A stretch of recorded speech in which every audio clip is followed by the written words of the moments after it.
Marky, on to the semifinals tomorrow. Do you even know who potential people you have are? I know it doesn't matter, but No, I'm not even sure actually. I haven't really looked at the bracket too much today, but not really sure.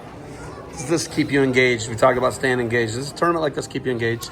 Yeah, I think the competition's high, so it's definitely a tournament that is better than some others that I go to, and just super excited to compete. I think that's the most fun part, right? Is just competing, and anytime I get to compete, I'm engaged and I'm ready to go. So it doesn't really matter sometimes the competition level, but it obviously helps if it's high. Have you been paying attention to Penn State dual meet?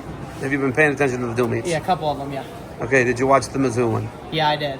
Talk to me, walk through the call at 174 pounds. Yeah. What'd you think there? Yeah, I think it all depends on what kind of ref I think is reffing the match. I think Levi had enough time with the boot in and underneath the arms to call it too, but you also got to give it to Keegan. He kept wrestling, so he ended up actually ending up on top and actually securing the correct takedown. But who knows if it was correct or not. But yeah, it just depends on who's reffing the match, I think, and how they call it and how it's played out on the mat versus when you try to reverse call. It's kind of hard to do that. So I think if they gave Levi the takedown, the review wouldn't have changed anything. But that ref thought that Keegan had some more reaction time, so that's just how it played out.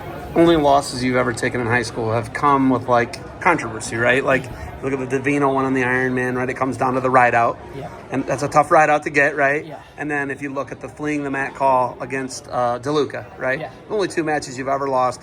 It's always been a referee's factored in. So we know that if anyone's ever going to beat you in college, it's going to have to be with some officiating, right? Yeah. Are you weary of that? And you're 10 steps ahead of everybody else. Are you on to that now? Yeah, so I think if you just take it out of the ref's hands, then it's never in play of that even happening.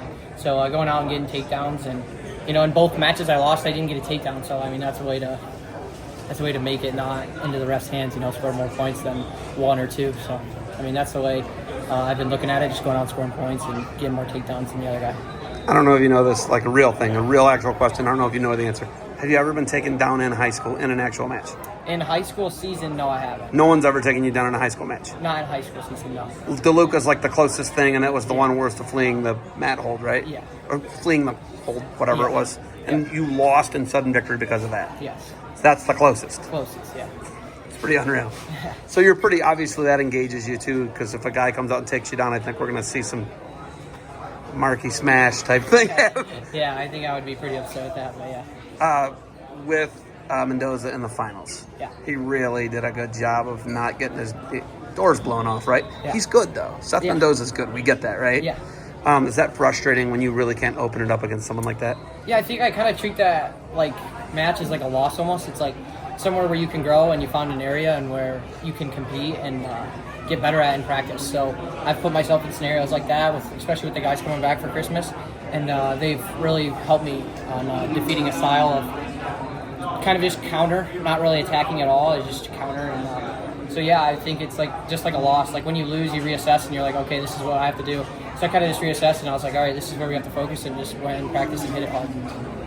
Sam in the semifinals, McCourt, you wrestle him. He's got one wheel basically. He's on a bad wheel. Did you know that ahead of the time? Could you see he was limping around, and is that something where you're I'm going to take advantage of that, or does that not matter to you? No, I actually didn't know he had a bummed wheel until I took the first shot in the first period and the time ran out before I finished. And then he kind of was slow back to the middle. That was the only time I kind of realized he had a bad knee. Other than that, yeah, I had no idea. Does that disappoint you that you kind of miss Jax and you kind of miss Bo? You're kind of in between them and you have Sam Herring instead. Does that disappoint you a little bit to not hit those guys? Yeah, Sam's obviously a great competitor, don't want to take anything away from him. But yeah, Jax is always a real fun match. And then if I got to wrestle Bo, that'd be also a really cool match too. And they might be your teammates, they may not, who knows, right? Moving forward. Okay, any contact with the Penn State coaches? What are you doing there? Yeah, they're just texting me good luck and have fun and score points and do all that fun stuff. So yeah, it's just fun going through all the academic stuff and all that you got to do and missions and stuff like that. So just been chit-chatting here and there and having fun. Any college classes yet? Yeah, I've taken some in high school. I take English, and then we have a business offered at Perrysburg, where it's like a college course, but you take it in the high school. So I did that also. So I got a couple of college courses.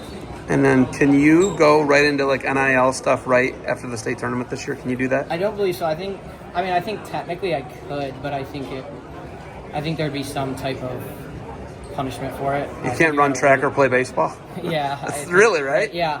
Right, I don't think I can. As soon as wrestling is over, I don't really have a season to get suspended for, but I'd have to look at the rules. You're probably not worried about it, are you? No, not really. Do these interviews go away next year when you're at Penn State and I'm still at events? Will I still have access? I mean, yeah. I mean, that doesn't matter. Everybody else maybe no? Well, yeah. I mean, if they pull me for an interview, then that's cool. But there's also a lot of really good people at Penn State, so there's other great guys to interview. But they're not like they don't make the guys do it. Mm-hmm. Does that matter to you? If they don't make you do it, will you just not do it? Because there's Bo Bassett end of the spectrum, and then there's Marcus Blaze. Yeah. You can take these or leave them. You could tell me no every time if you want to, and I'd be like, yeah, we're still cool. Yeah. We're still not going to talk off camera, but Yeah. you get my point though, right? Because Yeah. they're not going to make you do it. Yeah, right. Yeah, I think if it's like in a match scenario, just got done with a big duel and do the real press conference thing, then yeah, I mean, I would go do it. But yeah, I mean, media's good and all, but I don't like it following like my whole entire life. Okay. You got anything else for me? No. Oh, did you like your new shirt? Yeah, it's awesome. Fit? Yeah, perfect. All right. Thanks for the time. Good luck tomorrow on the semis tomorrow morning. Yep.